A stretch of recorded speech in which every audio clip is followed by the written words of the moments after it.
Another basic building block of civilization and warfare is the ship.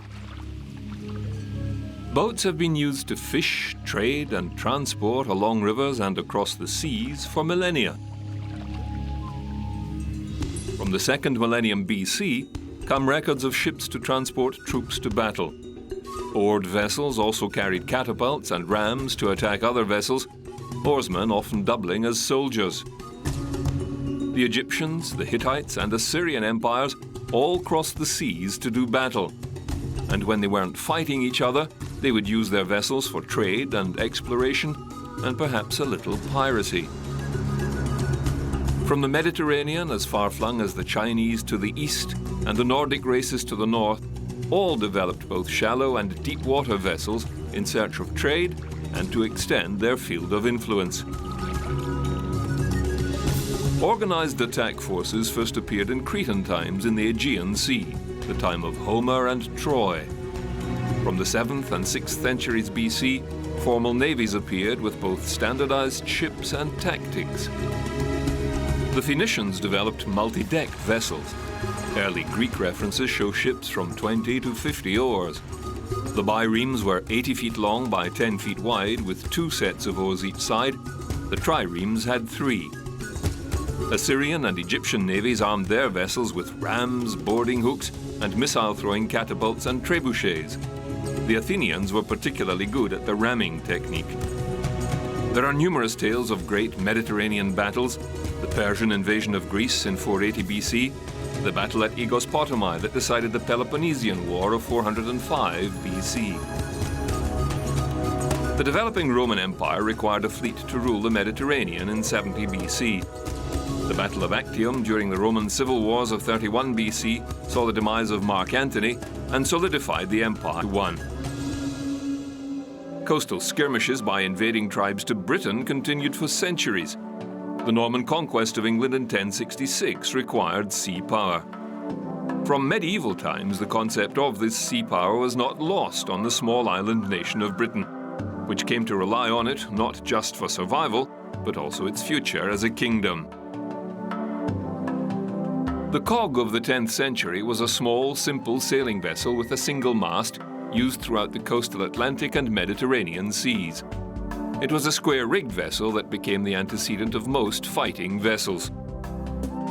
The advent of gunpowder and cannon changed not only warfare forever, but also ship design. The ancient galley, which could rely on both wind and oar power, had to be adapted to take on these heavy and bulky cannons. The man-of-war had its oars replaced with cannons, which meant the vessel had to rely solely on sail power.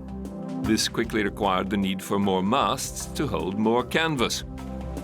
So a mainmast, usually in the center of the boat, had a foremast added, then a mizzenmast behind the mainmast, and the Bonaventure mast, or the fourth mast on some vessels, added to the stern. The carrack was developed in the Atlantic with 3 and sometimes 4 masts. They had a high, rounded stern with an aft castle held over from the days of bow and arrow, and a bowsprit at the bow. It was this type of vessel that took explorers all over the globe in search of new lands. The carrack evolved into the galleon and the ship of the line. Henry VIII is often cited as the man who gave birth to the British Navy.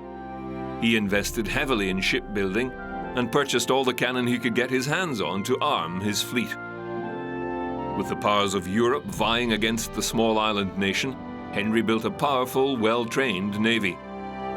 Bigger galleons could hold more cannon, and as such Henry commissioned many great vessels like the Mary Rose and built the Portsmouth Naval Base. The Battle of the Spanish Armada in 1588 was principally between galleons of various sizes. The Ark Raleigh, later the Ark Royal, was designed by Sir Walter Raleigh to lead the Armada against the Spanish. Other notable ships of the time were the Golden Hind of Sir Francis Drake and the largest Elizabethan galleon, the Triumph, flagship of Sir Martin Frobisher in the Battle of the Spanish Armada.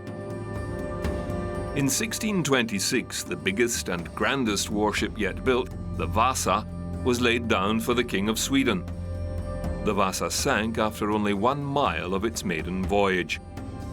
Brand new and fully laden with cannon, Attempts were made to salvage it, but it lay undisturbed until 1961.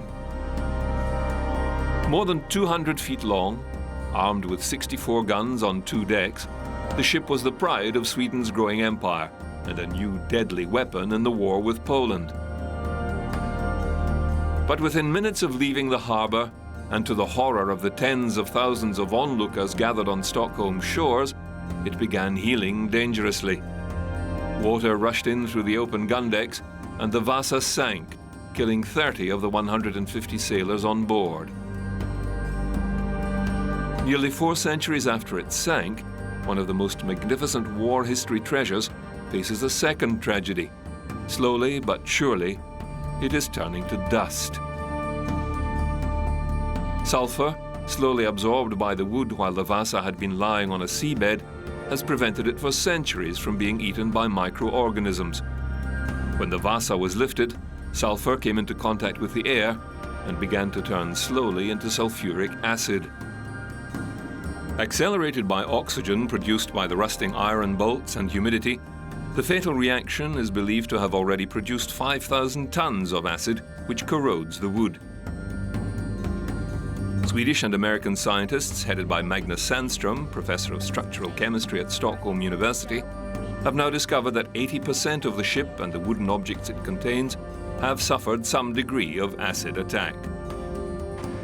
In less than 2 years, we have come from no visible damage to about 1,000 visible spots of acid on the surface of the Vasa.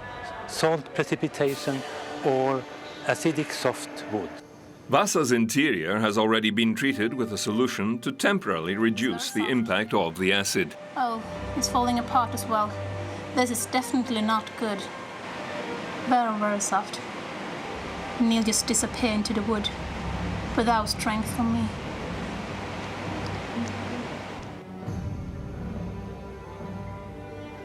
This is elemental sulfur, the stuff that we have about 2,000 kilos of in the wood of the Vasa.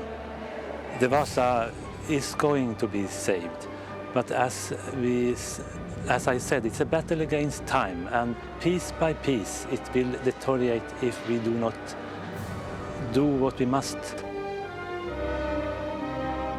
A plan has also been drawn up to replace the 8,500 iron bolts used to rebuild the ship.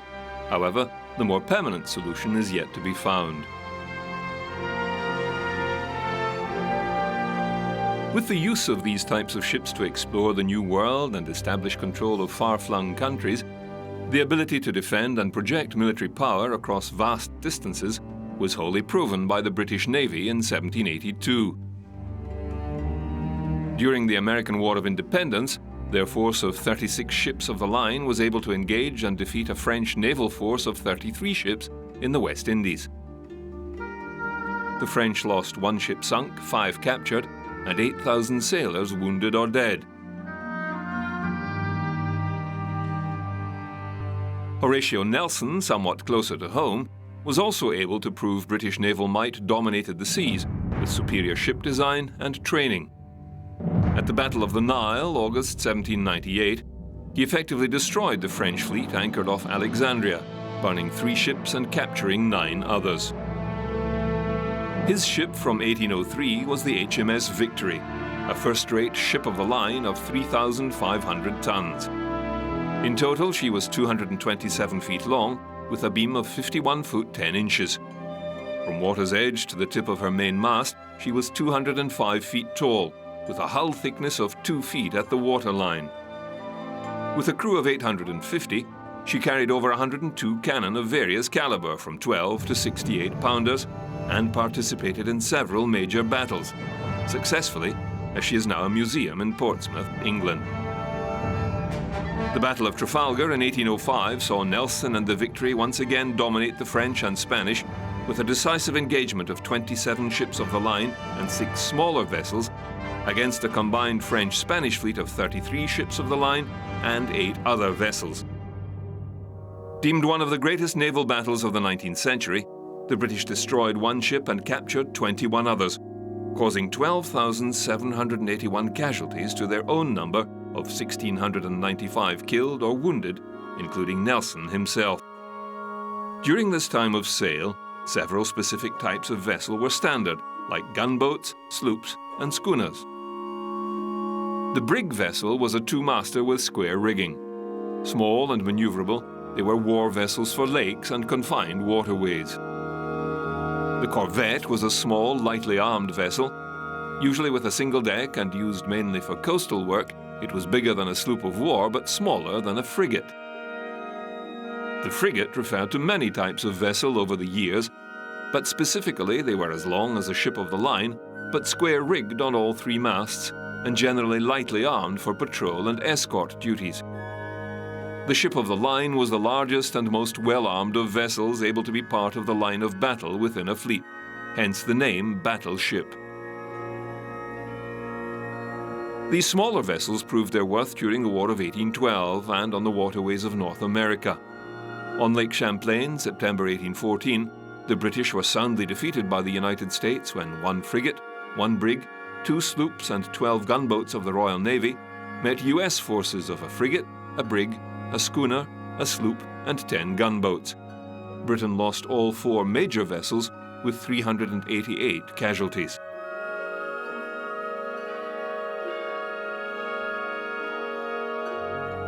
Time was changing. The early Industrial Revolution was bringing new technology to the fore. 2 innovations were about to change naval vessels forever: steam for propulsive power and the ironclad hull.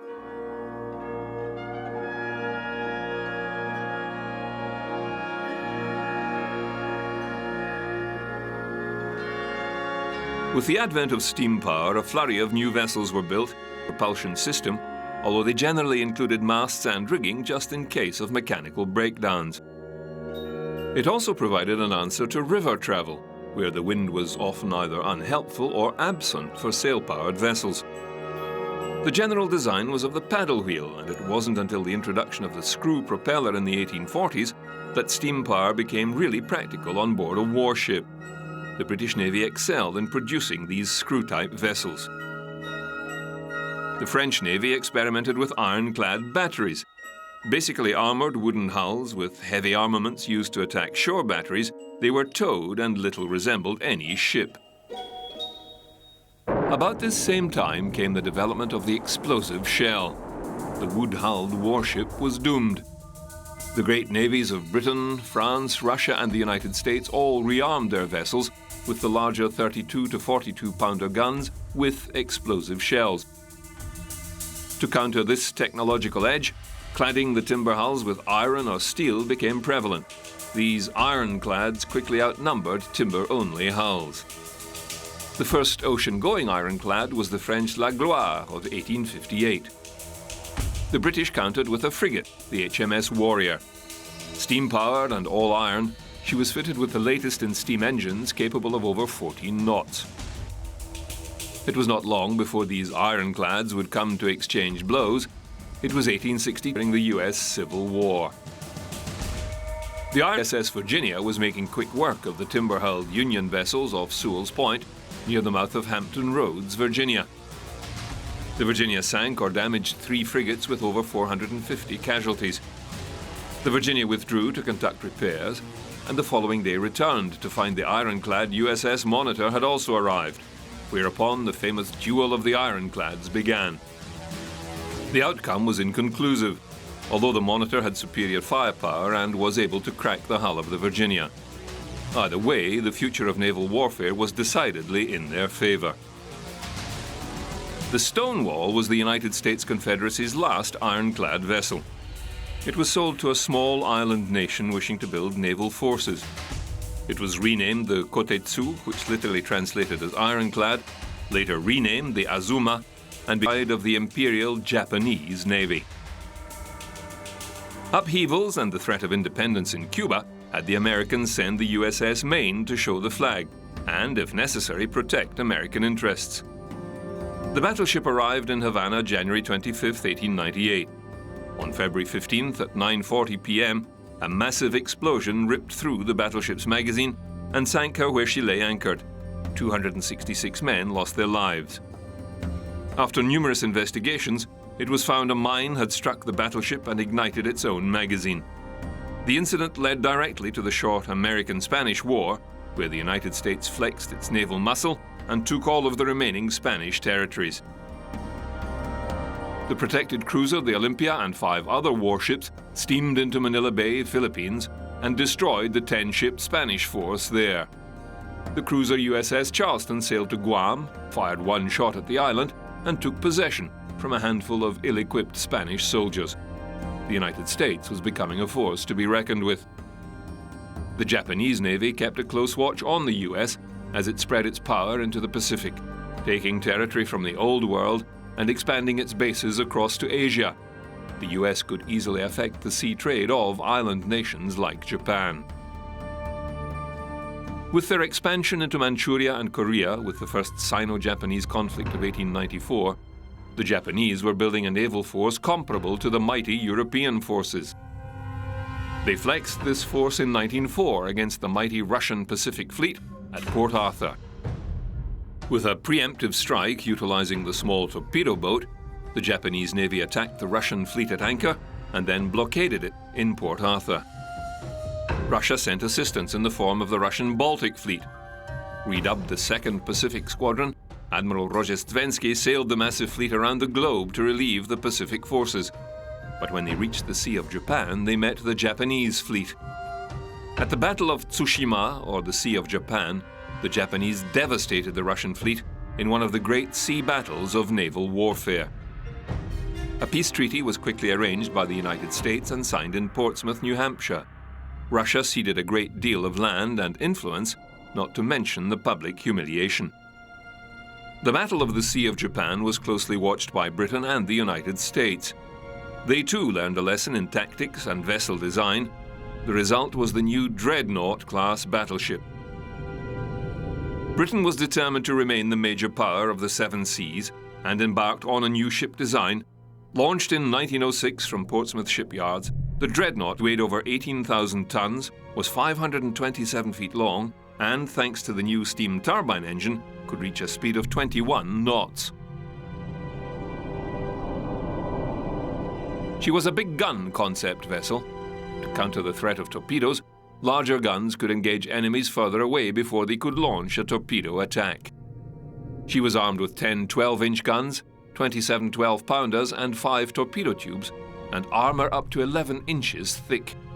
The Dreadnought set the benchmark for naval fighting vessels. Quickly, the United States, Germany, and others began to equip themselves with this new caliber of vessel.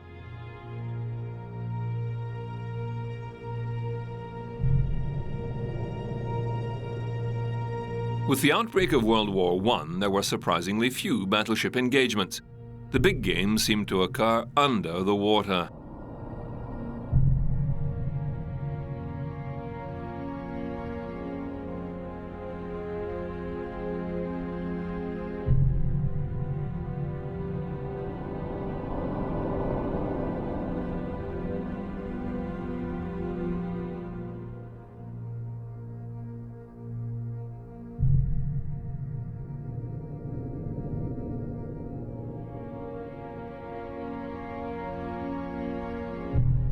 Part of the battle lay in the shipyards being able to manufacture and produce warships faster than the enemy could sink them.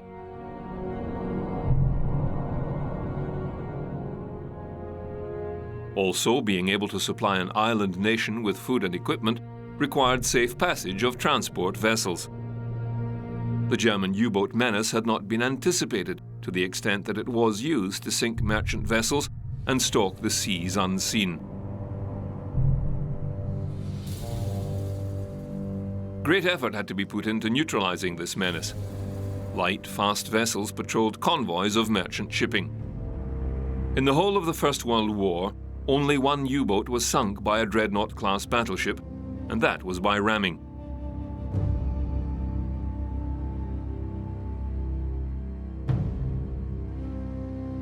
The destroyer was further developed to hunt and destroy at first torpedo boats, but now this new threat of submarines. They were equipped with hydrophones and depth chargers. The first sub-kill by a destroyer occurred in October 1914, when the Badger rammed the German submarine, the U-19. it was only disabled. In November, the Gary sank U-18, and December saw the first U-boat sunk with a depth charge from the Llewellyn. Another weapon in the anti-submarine arsenal was the aeroplane, sent out to look for them and, if possible, engage them with either bombs or torpedoes.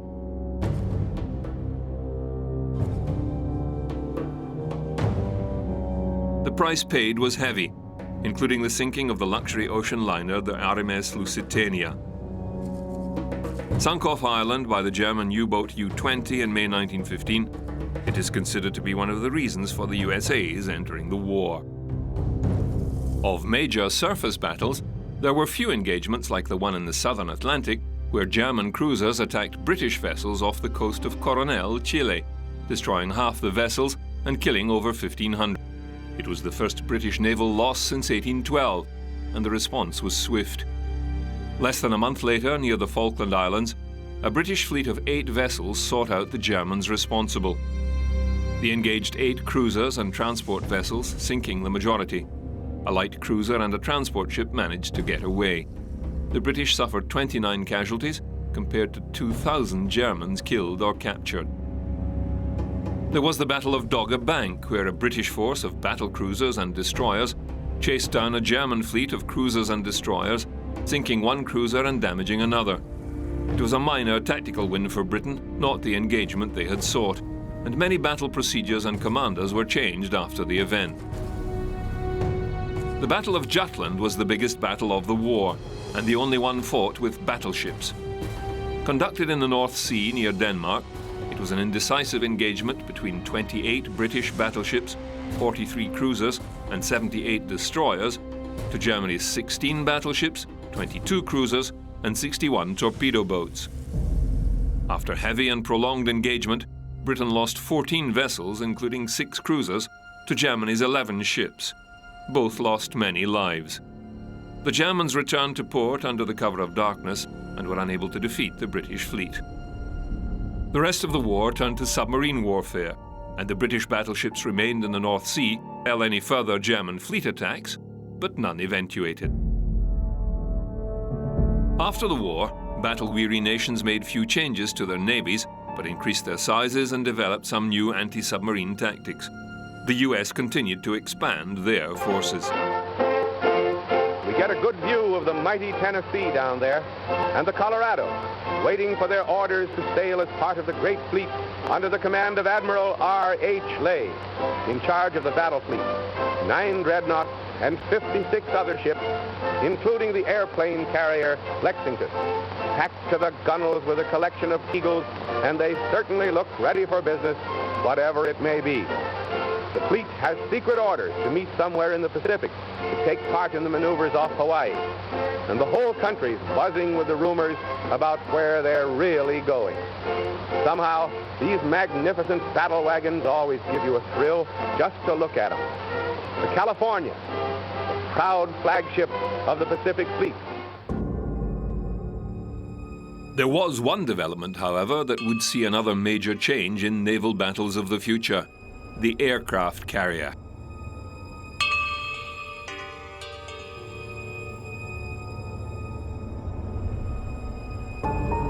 Balloon carriers were first used in the late 19th and early 20th centuries for floating observation balloons. With the invention of the fixed-wing airplane by the Wright brothers in 1903, it took less than 7 years for a plane to be flown off the bow of a naval vessel. Getting off the vessel was relatively easy, but landing on one less so. So seaplanes were the common answer, creating seaplane tenders like the Japanese Wakamiya in 1907 and the HMS Engadine in 1911. The first successful landing occurred on the USS Pennsylvania in January 1911. The HMS Ark Royal was the first of the modern aircraft carriers. Equipped with a seaplane and 2 regular aircraft, this hybrid saw action in the Dardanelles campaign of 1914. HMS Argus was the first fitted with a full-length aircraft deck. By 1922, several navies had acquired aircraft carriers. The USS Langley was the United States' first carrier, modified from the collier Jupiter in 1920. It was 542 feet long, and displaced 11,500 tons with a top speed of 15 knots. She carried 55 aircraft and a complement of 468 officers and men. She was also armed with 4 5-inch guns. The Langley was by all means a complete aircraft carrier with a launch catapult, aircraft hangar and maintenance bays below deck, and a carrier pigeon coop. Carrier pigeons were sometimes used by seaplanes to communicate back to base. One sideline of interest is that the original vessel, the collier Jupiter, had 3 sister ships, the USS Cyclops, Proteus, and Nereus. The Cyclops apparently disappeared March 1918 in the Bermuda Triangle. The Proteus and Nereus also disappeared in 1941, following the same route taken by the Cyclops, their fates unknown. However, the Langley's fate is known. In 1936, she was converted to a seaplane tender and served during the Second World War in the South Pacific as part of the Australian-American-Dutch command forces, where she hunted submarines out of Darwin and also ferried aircraft from Perth, Western Australia. On 27 February 1942, she was hit by Japanese bombers south of Java. Aircraft on board was set alight and the engine room was flooded. To avoid being taken by the enemy, she was sunk by her escorts. With most navies equipped by 1932 with various types of aircraft carrier, their power would not be tested until the Second World War. Only then would their capabilities be realized, in particular in the Pacific arena, where aircraft carriers would come to dominate the battlefield even more than the mighty battleship had in the past. September 1st, 1939, Gdansk, Poland. The pocket battleship Schleswig-Holstein begins shelling the port garrison at Gdansk, initiating the Battle of Westerplatte and the beginning of the Second World War. The first major sea battle takes place 13th December in the same year in the South Atlantic off the River Plate estuary, Argentina.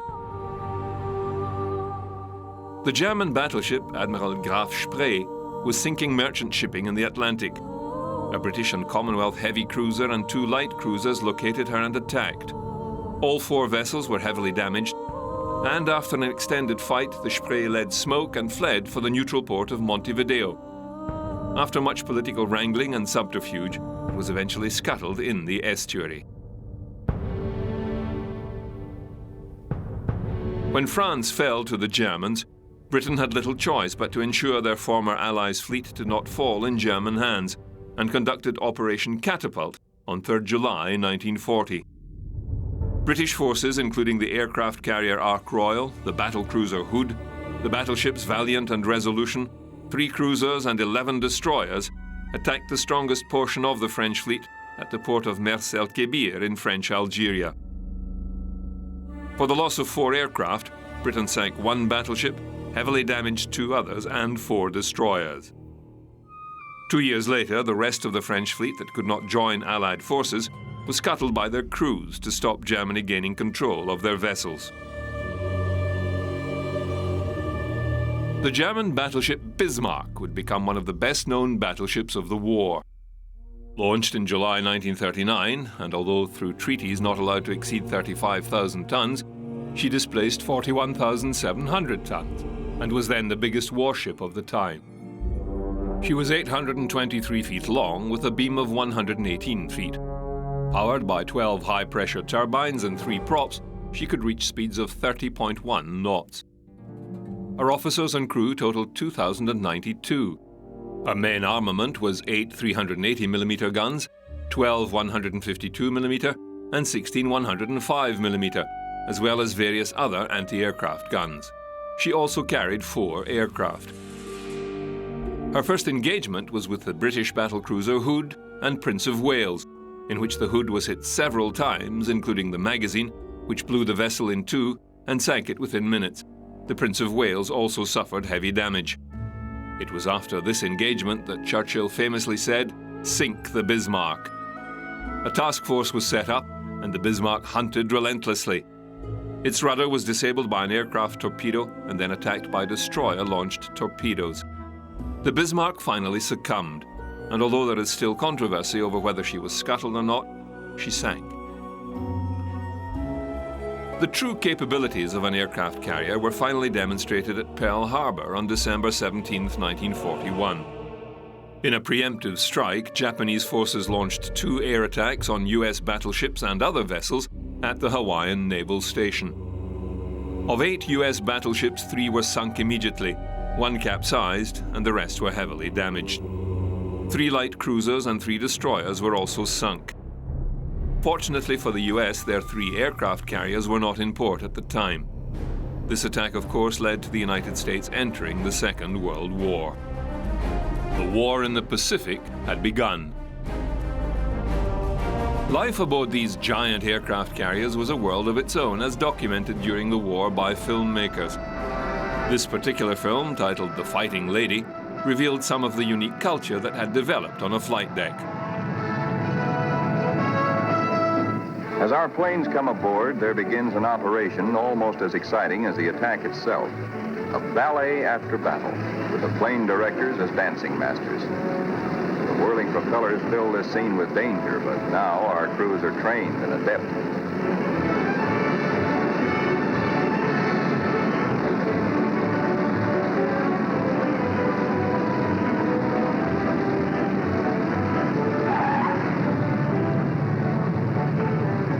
The landing signal officer performs an eloquent adagio on the Fighting Lady's stern.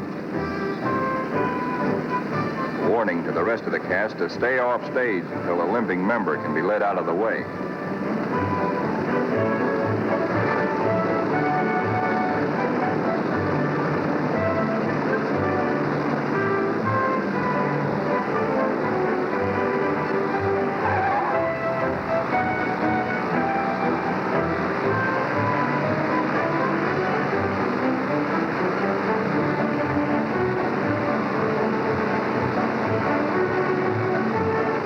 Pilots go below to report to their combat intelligence officers. They have hot news, good news.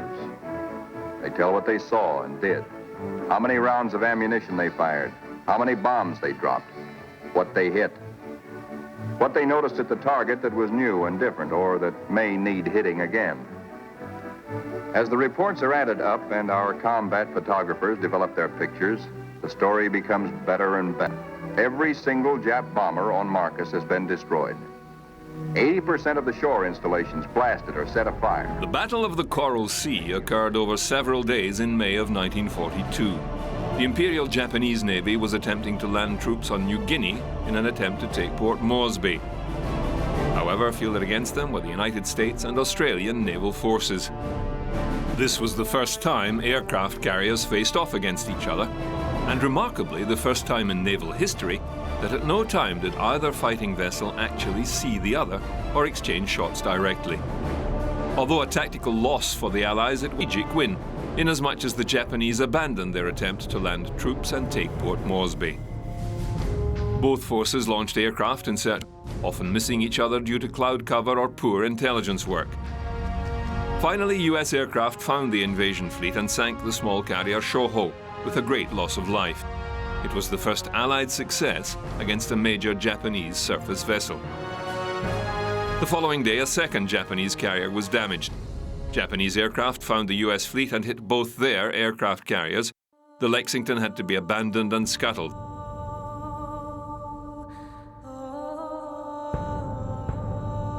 The second and greater carrier battle took place off the island of Midway in the Central Pacific in June 1942. Due to faultless naval intelligence and interception of coded messages, the US were able to gather their forces in the right place at the right time. The Japanese, on the other hand, misjudged their opposition so badly they did not believe there was an aircraft carrier nearby at all. The battle lasted over a period of 2 days, but most of the damage was done in minutes. American losses included the Yorktown and her escort destroyer. 132 planes were shot down, with a total of 307 casualties. The Japanese fleet, however, suffered greater loss. 4 aircraft carriers, 1 heavy cruiser, 275 planes, and 3,500 men in the course of 5 minutes. This battle effectively ended the Japanese domination of the Pacific with their air power. 19th and 20th June 1944, near the Marianas Islands, the United States Fifth Fleet engaged the Imperial Japanese Combined Fleet. In total, there were 24 aircraft carriers and 12 battleships, 122 other vessels, and over 1,756 planes involved. In the aftermath, the US had lost a total of 123 planes, whereas the Japanese lost 3 carriers and an oiler sunk, 6 other ships heavily damaged, and 600 planes lost. After this engagement, the Japanese were unable to replace the aircraft and pilots lost, and remaining carriers were often without sufficient aircraft. The Battle of Leyte Gulf and the retaking of the Philippines was a defining moment in the war, as the results ended the Imperial Japanese Navy and ensconced the United States as the most powerful naval force in the world.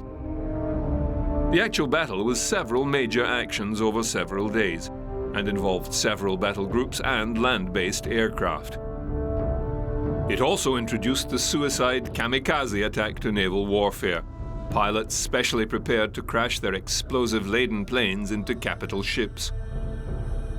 The first ship struck by a Japanese plane, although not an official kamikaze pilot, was the Australian heavy cruiser HMAS Australia. A 200-kilogram bomb on the plane failed to detonate, perhaps saving the ship further damage and loss of life. However, the Australia was struck several more times by kamikaze and forced to retire from this battle. The kamikaze were more successful against several USS carriers and heavy vessels. The end disposition of the Imperial Navy was the loss of 4 aircraft carriers, 3 battleships, 10 cruisers, 11 destroyers and a sub. All the surviving surface vessels were damaged. The US lost 3 carriers and 3 destroyers, including 200 planes and over 2,800 casualties.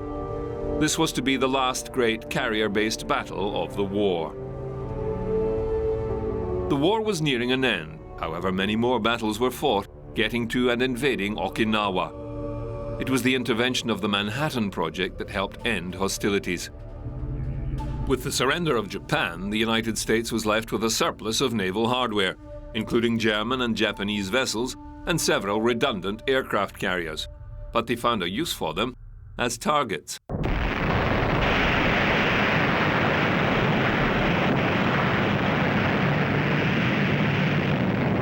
Operation Crossroads, conducted at Bikini Atoll, detonated 2 bombs. The first was airdropped and sank the Japanese cruiser Sakawa and 4 US ships.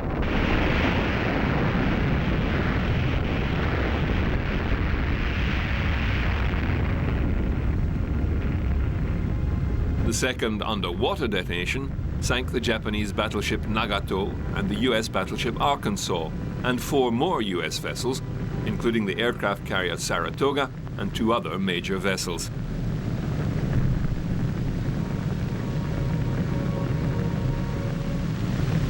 The next scene is a spectacular aerial view. The aircraft carrier Saratoga, grand old fighting lady, sank as a result of heavy underwater hull damage. Even these massive vessels were no match for atomic weapons. One such blast could disable an entire naval force, and a rethink of the structure of future navies was recommended. The United States set about building bigger and better carriers, believing that air power was the key to future naval combat. At Brooklyn Navy Yard, the new Queen of the Fleet is commissioned with top brass from the Secretary of the Navy on down, present for the notable occasion. Captain Robert Stroh takes command of the 60,000-ton carrier USS Saratoga, the biggest and most powerful vessel afloat. Special attention was given crewmen's comfort in her design, which also provided unmatched plane handling facilities, key to her striking power. The new Saratoga, 6th Navy vessel to bear the name, would dwarf her World War II namesake with its giant flight deck, 5 city blocks long, 1 block wide, and its complement of 100 jets and crew of 3,500. The greatest one-ship creation of naval power ever built.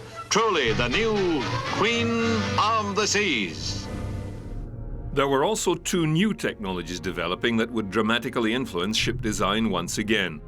They were nuclear reactors, small enough to fit on board a ship and provide an almost endless supply of energy for propulsion, and the guided missile that would be capable of replacing most naval armaments.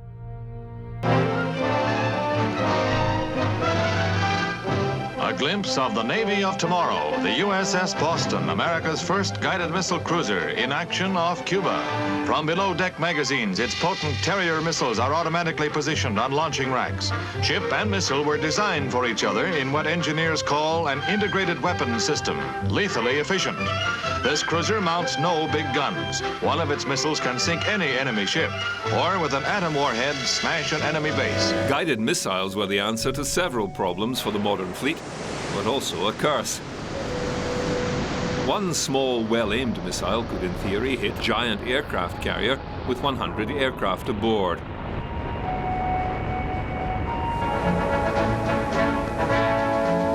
The nuclear-powered carrier Enterprise has joined the 7th Fleet off the Vietnam coast to lend added punch to the coastal patrol. The Enterprise will be joined by the nuclear-powered guided missile frigate Bainbridge to become the first nuclear-powered ships in history to enter combat. The Enterprise will be stationed off Saigon to launch planes for airstrikes against the Viet Cong in South Vietnam.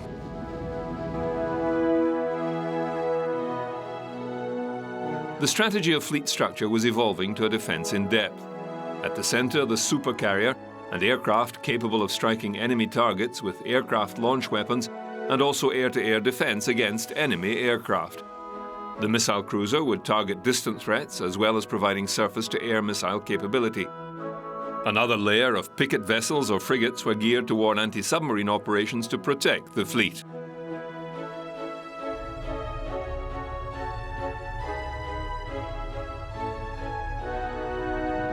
Hastened by the Cold War, anti-ship missile development was rapid.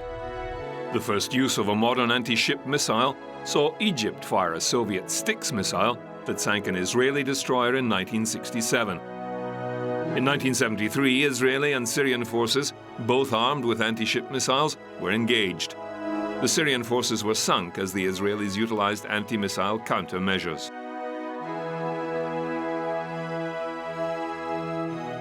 1982 saw the conflict between Britain and Argentina over possession of the Falkland Islands, once again proving the need for air defense, as two British vessels, the landing ships Sir Tristan and the Galahad, were each hit by bombs from Argentine fighters in Bluff Cove, causing severe casualties and the later scuttling of the Galahad. The Argentine Air Force was able to inflict severe damage on British naval vessels utilizing the French Exocet anti-ship missiles. The HMS Sheffield and container ship Atlantic Conveyor were both sunk, and the destroyer HMS Glamorgan seriously damaged. Each was hit by Exocet missiles. Another problem encountered was that the superstructures of these modern vessels were made of lightweight aluminium. It has a much lower burning temperature than traditional steel. Ship designers have gone back to the drawing board.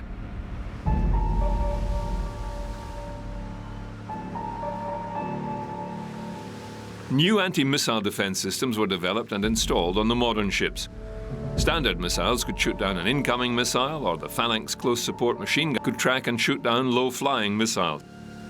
Electronic countermeasures, chaff and flare dispensers. However, none of the systems were either working or in operation aboard the USS Stark, a missile frigate. In 1987, whilst in the Persian Gulf, two Exocet missiles fired from an Iraqi jet fighter hit the ship, severely damaging her.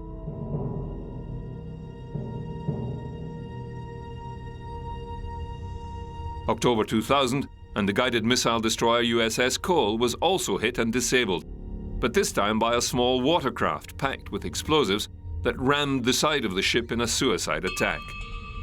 The Arleigh Burke-class Aegis-equipped vessel was at the time one of the most advanced destroyers afloat.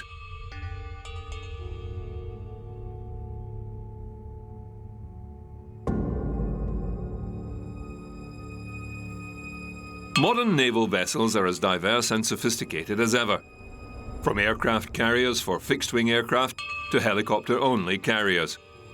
Smaller carriers, like the British design, utilize a ski jump at the end of the deck to aid in launching aircraft.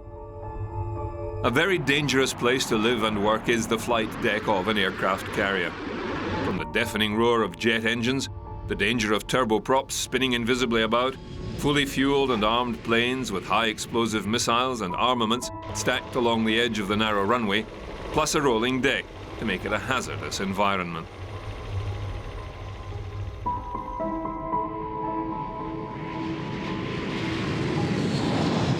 To help aid a safe working relationship on the flight deck of a US aircraft carrier, the sailors wear different coloured shirts that designate their tasks. White shirts are responsible for general safety, red shirts handle munitions and bombs, purple shirts or grapes handle jet fuel, and green shirts handle the catapult and arresting gear that launch and retrieve the aircraft. Yellow shirts are responsible for directing aircraft on the deck. Even in peacetime, there are hazards in maintaining an aircraft carrier.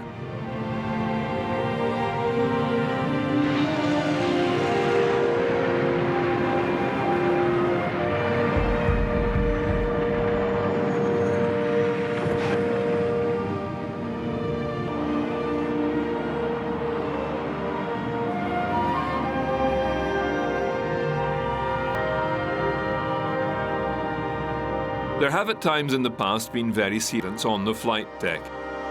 In one instance, in '87 aboard the carrier Forrestal, a jet parked to the side of the runway accidentally fired an air-to-air missile that shot across the deck and hit several planes parked on the other side, instantly causing an explosion and fire. All the aircraft were fully fueled and laden with weapons. There, on deck. Somehow a Zuni rocket has been triggered, roaring across the flight deck and hitting an A4 Skyhawk. A sheet of flame from the A4's ruptured fuel tank has enveloped the Skyhawk and her immediate neighbors. Behind that curtain of smoke, two 1,000-pound bombs have already dropped from her wings onto the burning deck. While only one hose is actually operating.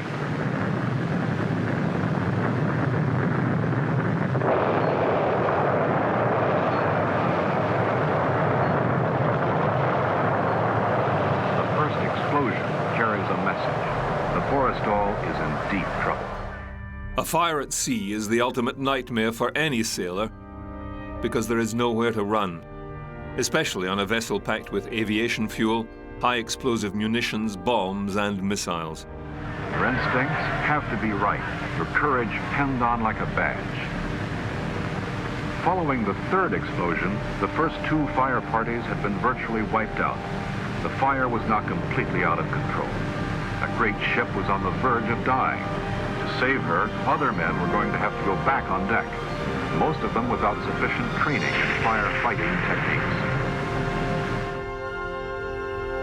The Forrestal fire taught many lessons, the least of which even one small missile penetrating the defences could knock out a supercarrier and her complement of aircraft. The Forrestal fire killed 134 and injured 161 sailors and aircrew, destroying 21 aircraft. The very same accident happened again in 1969 aboard the USS Enterprise.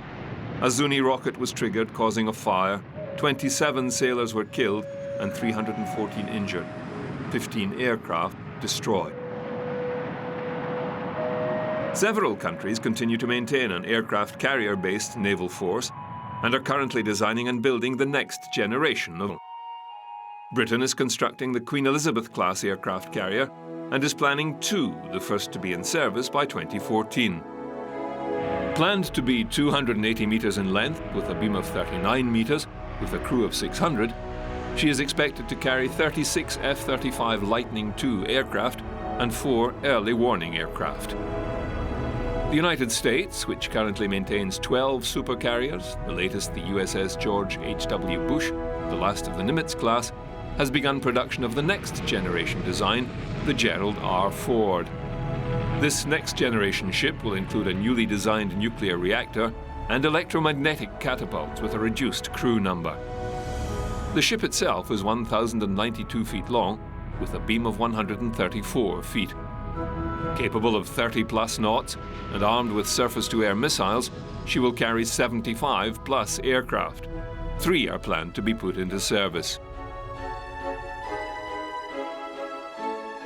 New technology is always a strong influence on design. Stealth technology, first applied to aircraft, has been integrated into naval vessels for some time and looks to be an ever-increasing influence into the future. Designed and constructed as a test vessel in 1985, the Sea Shadow was not revealed to the public until 1993. Very few knew of its existence. Unarmed and never put into service, the vessel was a test to see if it could avoid radar and sonar detection. Several models and designs have been put into service, not only sophisticated catamaran designs. Several countries like Britain, France, Holland and Germany have frigates utilizing this technology to reduce their radar signature. Future designs intend to include stealth technology and reduce above waterline exposure, in some cases reminiscent of the Civil War ironclads. It seems that regardless of the vulnerability of large surface warships, there will continue to be these giants of the sea bristling with aircraft and rockets for years to come.